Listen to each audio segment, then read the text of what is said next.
So if you're waking up in Thurston or Kitsap counties, you're definitely seeing the most snowfall this morning. Yeah, we're also seeing a lot of power outages in those areas. Let's get to Drew Andre live at Olympia this morning. Drew, this is just really wet snow, likely bringing down some of those branches onto the power lines. What are you seeing this morning? Yes, well, in fact, actually, the exit we got off here in Olympia, too, we drove over a tree branch that had fallen. Right now, we are getting some snow, I would consider it, and it's very slushy around here, too. As we take a look onto the ground where I'm standing here in this parking lot, that gives you a little bit of a sense of just how slushy it is over in this area. There are power outages, thousands of people that are without power, but it also looks a little bit like a winter wonderland. Let's take a look over at the state capitol building. You can just see it is just snow-capped overall with white. That's what we're seeing here in this area and around Thurston County. As we go back a little bit, our drive here from Seattle down to Olympia, it was right around JBLM where you started to notice that there was some snow that had remained from overnight. And then, of course, here in Olympia, definitely these sites that are here. Now, as far as the driving conditions that we noticed, along I-5, in the furthest left-hand lane, there was definitely some snow on the road, but other than that, it was pretty clear. I wouldn't even necessarily say slushy on I-5, just more wet because it has been raining this morning. So that's likely what you're going to notice on your commute as you're heading out of Olympia, say if you're going up north. But definitely around here, power outages are the big story. And as we come back out here live too, you can see some cars that have been sitting around here are covered in snow. So that gives you an idea of maybe the couple inches that have come down in this area of Thurston County since overnight. So maybe not exactly what you might have expected to wake up to this morning, but definitely the people here in Olympia are waking up, looking out their window and seeing a lot of snow. For now, reporting live in Olympia, Drew Andre, King 5 News. Although it sounds like it's going to melt pretty quickly here this morning, so that's the good news. Thank you, Drew. Let's get up to Angelique Hockaday, who's in Linwood right now in Snohomish County. What are you seeing up there?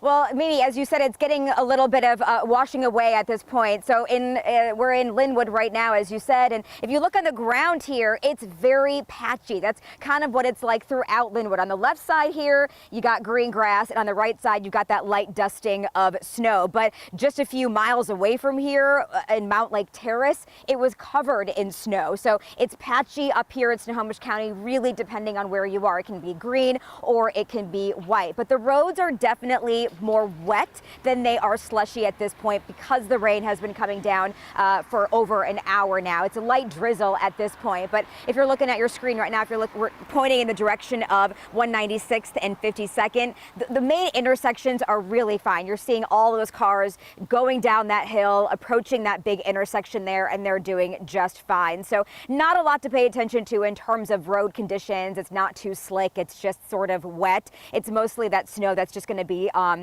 your lawn and on top of cars. For now, they're reporting live in Linwood. Angelique Hockaday, King 5 News. Yeah, it looks like the main roadways are just wet this morning. Thanks, Angelique. Right now, utility crews are working to restore power in some places across western Washington. At last check, Puget Sound Energy is still trying to get power back on to about 30,000 customers, the majority of them down south, as you can see here on this outage map. After midnight, there were just a few thousand customers without power, but a significant amount of customers lost power between 1 a.m. and 3 a.m. And there are school closures and delays to note as we speak. Right now, the Lake Quinault School District is closed, they say, due to a water issue. And the Rochester School District also reporting closed because of power outages. 3 delays to note. The Adna, North Mason, and North Thurston school districts are opening 2 hours late here on this Thursday morning. We'll have the latest on that ticker at the bottom of your screen and up on king5.com. Looking live on Snoqualmie Pass this morning, where it's also been snowing. With snow and slush on the roadway, I-90 traction tires advised for anyone headed westbound into Seattle. If you're headed east to central Washington, traction tires are required. A lot of outdoor enthusiasts, though, really welcoming this latest snowfall. So far this year, the snowpack has been well below normal in the North Cascades, only 60% of what we need in the Cascades right now. An avalanche control specialist at Snoqualmie Pass says overall they're 20 inches behind average. At one point it was almost buried, and now the snow has melted back. The local ski areas are hoping this new storm system could lead to softer conditions for skiing and snowboarding and not quite as icy as it's been lately. And we love it when you help us tell the weather story on mornings like this. A lot of you sharing pictures from your house in Western Washington. Some photos on your screen from Centralia, Lacey, Olympia, and Seattle. That is some legit snow for a lot of you this morning. So good morning. We want to give a shout out to all of you sending in your pictures. You can text yours to 206-448-4545.